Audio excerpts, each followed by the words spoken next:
Gálatas capítulo 3, verso 26 está escrito assim: Todos vocês são filhos de Deus, mediante a fé em Cristo Jesus. O título dessa mensagem, Todos somos filhos de Deus, é justamente para chamar a sua atenção e despertar o interesse dos teólogos de plantão. Não podemos pegar um texto isolado das Escrituras e criar uma afirmativa que esteja contra os princípios bíblicos ensinados na palavra. Da mesma maneira que não podemos pegar a fala isolada de alguém e querer usá-la para criar um conceito supostamente defendido por essa pessoa. Uma declaração tem que estar firmada em outras declarações e seguida por atitudes que evidenciem a sua legitimidade. A maioria das pessoas diz assim: eu sou filho de Deus, ou todos nós somos filhos de Deus. Mas a Bíblia afirma que nós somos criaturas de Deus. Por isso, o evangelista Marcos escreveu as palavras de Jesus, dizendo aos seus discípulos: vão e preguem o evangelho a toda criatura. Nós somos seres criados pelo Senhor, isso é inegável. Mas de acordo com a Bíblia, só nos tornamos filhos de Deus por meio de Jesus Cristo. Paulo disse aos Gálatas que somos filhos mediante a fé em Jesus. Essa palavra é confirmada em João capítulo 1, verso 12, onde está escrito que se tornar filho de Deus é um direito, um privilégio dado aos que receberam a Jesus e creram no seu nome. O homem é pecador por natureza, precisa se arrepender e receber o perdão de Deus para se tornar filho. E isso só acontece através de Jesus Cristo. Ele morreu pelos nossos pecados e pela sua morte nós somos reconciliados com Deus. Estávamos afastados do Pai, mas a morte de Jesus fez com que tivéssemos acesso a Ele. Se você ainda não se apropriou dessa verdade, receba essa palavra hoje em seu coração e declare que Jesus é o seu Senhor e o seu único Salvador.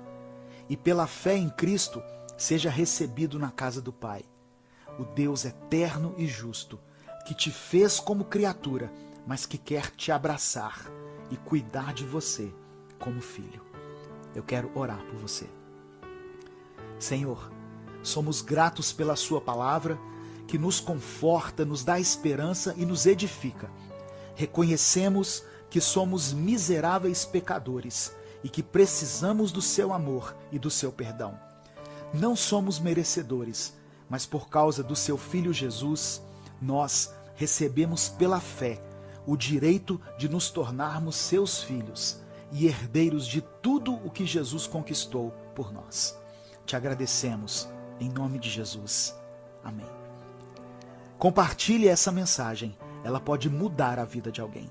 Siga Minuto com Deus nas redes sociais, Instagram, Facebook e YouTube. Deus te abençoe, eu sou o pastor Edivaldo Oliveira e esse foi mais um Minuto com Deus.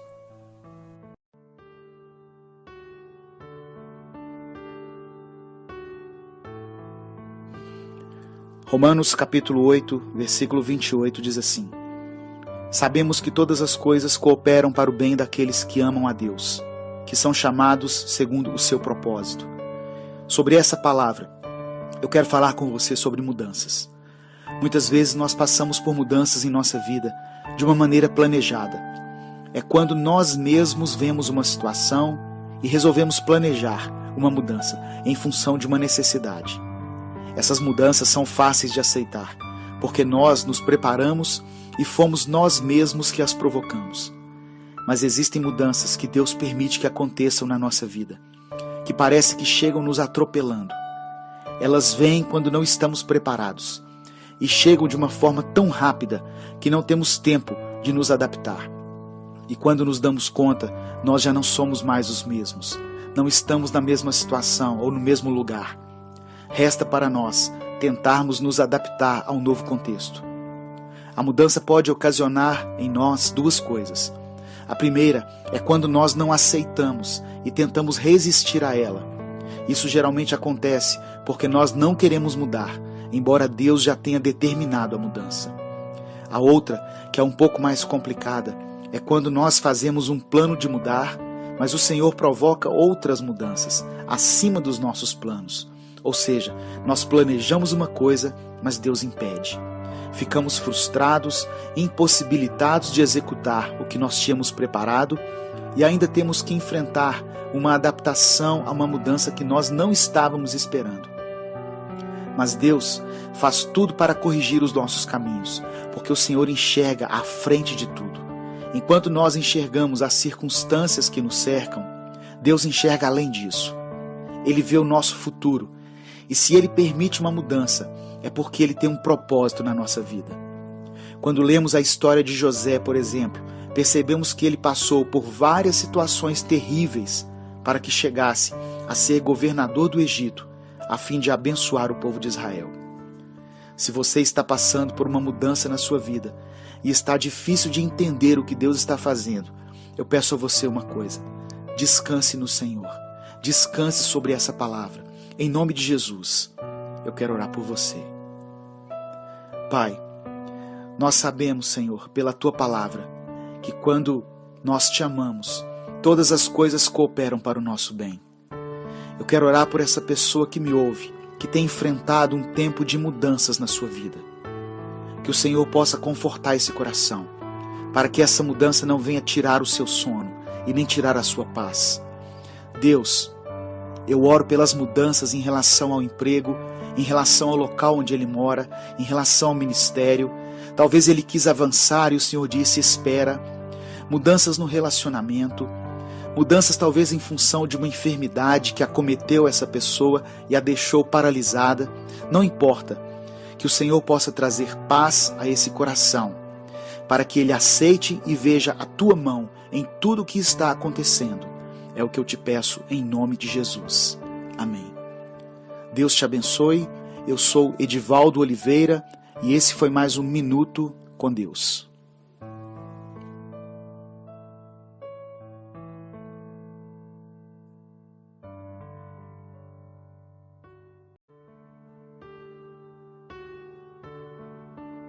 Eclesiastes capítulo 4, versos 9 e 10 diz assim: é melhor haver dois do que um, porque duas pessoas trabalhando juntas podem ganhar muito mais.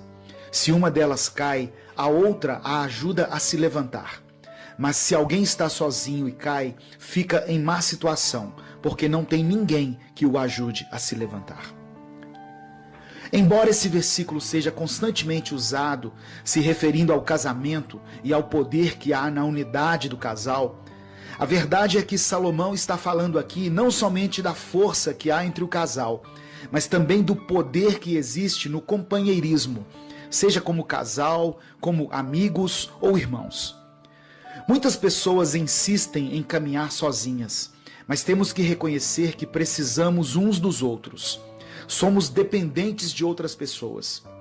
Precisamos das pessoas para nascer, para crescer e até para morrer. O ser humano não foi feito para caminhar só. Desde o começo, Deus olhou para Adão e disse: não é bom que o homem esteja só. Foi o próprio Deus quem percebeu a necessidade do homem e fez para ele uma companheira para o ajudar. Infelizmente, temos visto muitas pessoas caminharem sozinhas, sofrerem sozinhas, lutarem sozinhas pelas suas famílias. Mas o Senhor trouxe hoje essa palavra para que você abra seus olhos, abra mão do seu orgulho e decida compartilhar com alguém a sua dor. Ou, se você tem vencido batalhas em algumas áreas, decida aliviar a dor de alguém. A palavra de Deus diz que Moisés estava intercedendo para que Israel vencesse a batalha contra os amalequitas. E enquanto ele mantinha seus braços erguidos, Israel prevalecia contra os inimigos. Mas os seus braços começaram a doer.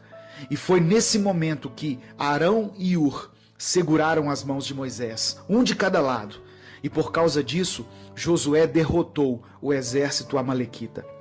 Quando estivermos cansados de orar, de tantas lutas que enfrentamos todos os dias, É importante termos ao nosso lado pessoas que vão nos manter de pé, que vão unir suas vozes com a nossa voz, para que as nossas batalhas sejam vencidas.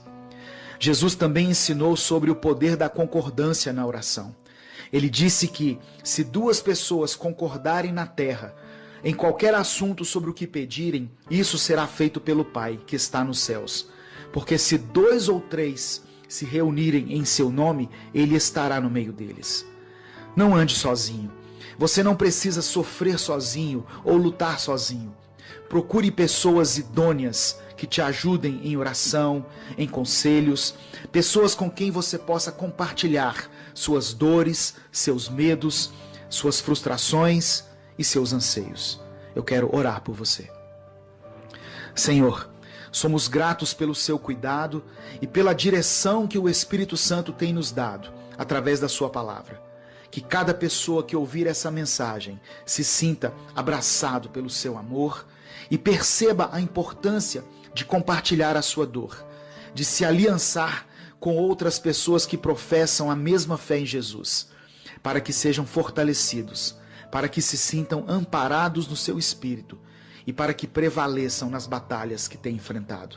Eu oro em nome de Jesus. Amém. Deus te abençoe.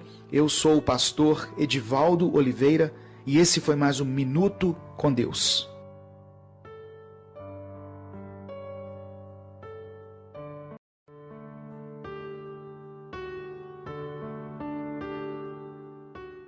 Atos capítulo 3, versos 6 e 7 está escrito assim: E disse Pedro, não tenho prata nem ouro, mas o que tenho, isso te dou. Em nome de Jesus Cristo o Nazareno, levanta-te e anda. E tomando-o pela mão direita, o levantou, e logo os seus pés e artelhos se firmaram. Pedro e João estavam indo juntos para uma reunião de oração, feita às 3 horas da tarde, quando se deparam com um homem que era coxo desde o ventre, o qual era colocado na porta do templo para pedir esmolas. Ao pedir que o ajudassem, eles pararam diante dele, olharam nos seus olhos e deram muito mais do que uma esmola para ele. Ele foi curado e passou a andar. Eles não tinham dinheiro, mas a presença de Deus era com eles. Por isso, puderam ministrar a cura na vida do coxo. Naquele dia, Deus operou um milagre tremendo que transformou a vida daquele homem para sempre. Deus nos diz através desse relato que há um tempo para orar, mas também há um tempo de agir. A reunião de oração era importante, mas naquele momento a vida do coxo era prioridade para Deus. Quantas vezes o Senhor quis desviar a nossa atenção para alguém que sofria no nosso caminho, mas estávamos tão concentrados em servir a Deus na igreja que essa pessoa passou despercebida por nós. Se você tem feito a obra do Senhor na sua igreja, durante as reuniões, amém, continue fazendo. Mas lembre-se de que no caminho existem pessoas que necessitam de um pequeno gesto, que para nós pode até parecer insignificante, mas que para elas pode ser o milagre que elas estavam esperando, para que voltem a caminhar. O fato de esse milagre ter sido realizado do lado de fora da igreja nos revela que o Senhor opera onde Ele quiser. O templo não é um lugar sagrado. O lugar onde Jesus estiver se torna sagrado. E Ele disse que se 2 ou 3 estivessem reunidos em nome dEle, Ele estaria junto daquelas pessoas. Pedro e João não tinham ouro nem prata, mas tinham algo muito mais valioso, algo que eu e você temos, que é a presença do Espírito Santo, que pode nos levar a fazer grandes coisas. Hoje, o Senhor te convida a estender suas mãos em direção a alguém. Tem pessoas que só precisam de um abraço, um sorriso, uma palavra de esperança, para que deixem de mendigar as esmolas que a vida tem lhes oferecido. Eu quero orar por você. Senhor, nos faça compreender qual é o nosso verdadeiro ministério, aquilo que o Senhor quer que façamos para o seu reino. Que sejamos instrumentos de cura e restauração na vida daqueles que têm sido feridos e marginalizados por causa da sua condição.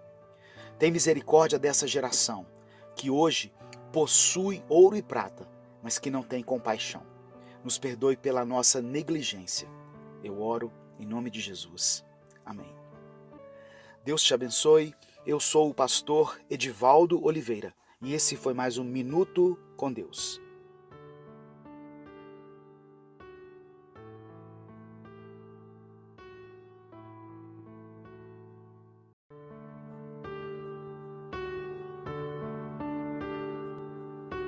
Salmos capítulo 37, versos 4 e 5 está escrito assim: que a sua felicidade esteja no Senhor.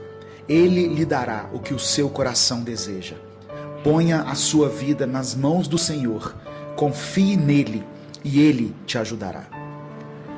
Se nós pudéssemos enxergar nosso destino, certamente seríamos mais criteriosos ao fazermos nossas escolhas e ao conduzirmos a nossa vida. As coisas que hoje a maioria das pessoas valoriza, como a beleza do corpo, o conforto de uma casa, o status, posição social, conta bancária, carreira profissional, títulos, diplomas, medalhas, etc. Tudo isso vai passar. Em compensação, aquilo que deveríamos mais cuidar, que é a nossa alma, nós não damos a devida atenção. E o melhor investimento que nós podemos fazer na nossa alma é colocar a nossa vida nas mãos de Deus. Significa deixar que Ele conduza os rumos da nossa existência. A palavra do Senhor diz que o coração do homem é enganoso, ou seja, aquilo que muitas vezes temos buscado para a nossa satisfação é fruto de engano e cobiça. Quando entregamos nossa vida a Deus, quando a nossa felicidade estiver na presença do Pai, os nossos olhos se abrirão.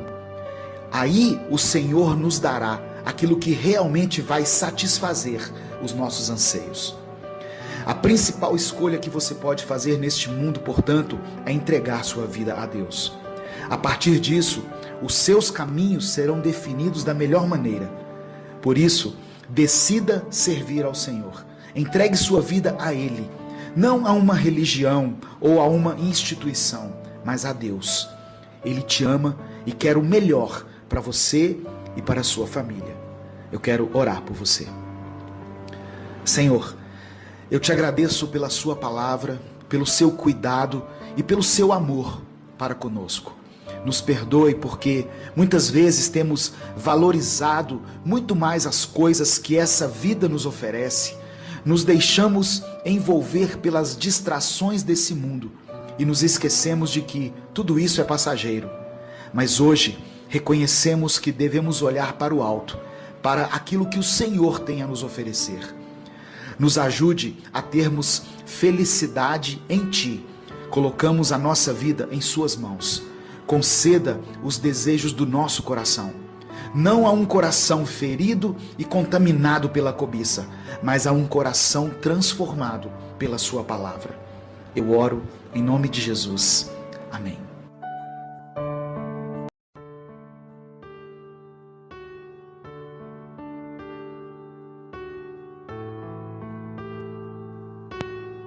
Segunda Samuel, capítulo 12, verso 13, diz assim: Então disse Davi a Natã: Pequei contra o Senhor.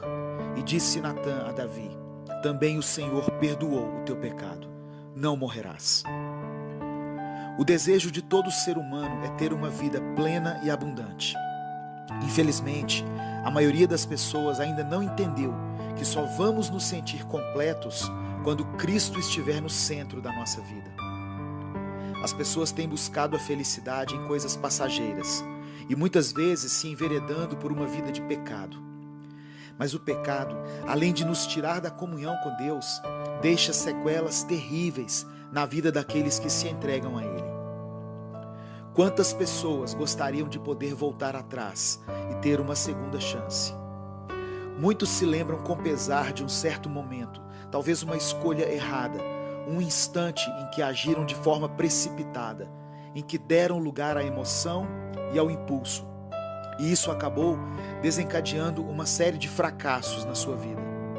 E hoje, Mesmo diante das frustrações e das aflições, tudo o que desejam é ter uma segunda chance. Davi experimentou esse sentimento.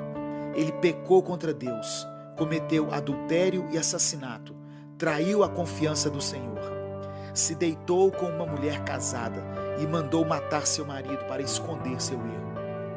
No momento em que ele é repreendido pelo profeta Natã, um filme passa na sua mente e a tristeza invade seu coração, gerando o arrependimento. Tudo que Davi queria naquele momento era receber o perdão de Deus e uma segunda chance. As palavras de Natã soam como música para os seus ouvidos. Não morrerás. E o Senhor perdoou o seu pecado. Além de ter sido perdoado por Deus, Davi recebe do Senhor uma nova oportunidade. Hoje, eu quero falar para você que cometeu tantos erros na sua vida, que acabaram te levando a situações irreparáveis, que têm causado dor e sofrimento. Não importa o que tenha ocorrido no passado, Deus te dá uma nova chance de recomeçar. A nossa vida é marcada por recomeços. Não desista dos seus sonhos. Deus é poderoso para fazer coisas que nós consideramos impossíveis. Ele nos oferece uma nova oportunidade. A cada dia em que o sol surge no horizonte, você tem uma oportunidade de começar novamente. A cada manhã, as misericórdias do Senhor se renovam. Deus nunca desiste de nós. Ele sempre está disposto a estender a sua mão, nos ouvir e nos mostrar uma nova direção, um caminho melhor do que aquele que havíamos escolhido. Ainda que você tenha caído ou tropeçado, mesmo que a sua vida tenha sido marcada pelos erros, quedas e fracassos, não pense que acabou. Deus te dá hoje uma segunda chance. Eu quero orar por você. Senhor, eu te peço que nos dê uma chance de recomeçar. Muitas pessoas que estão ouvindo essa mensagem foram tão machucadas pelas circunstâncias da vida que hoje pensam em desistir. Alguns pensam até mesmo em se matar. Mas que o Espírito Santo fale ao coração delas nesse momento e revele o seu amor e o seu perdão. Nos dê uma chance de recomeçar e nos dê força para suportar as adversidades e sabedoria para fazermos as escolhas certas. Eu oro em nome de Jesus. Amém. Deus te abençoe. Eu sou Edivaldo Oliveira. Deixe o seu pedido de oração nos comentários. Inscreva-se no canal Minuto com Deus e conheça mais mensagens que vão edificar sua vida.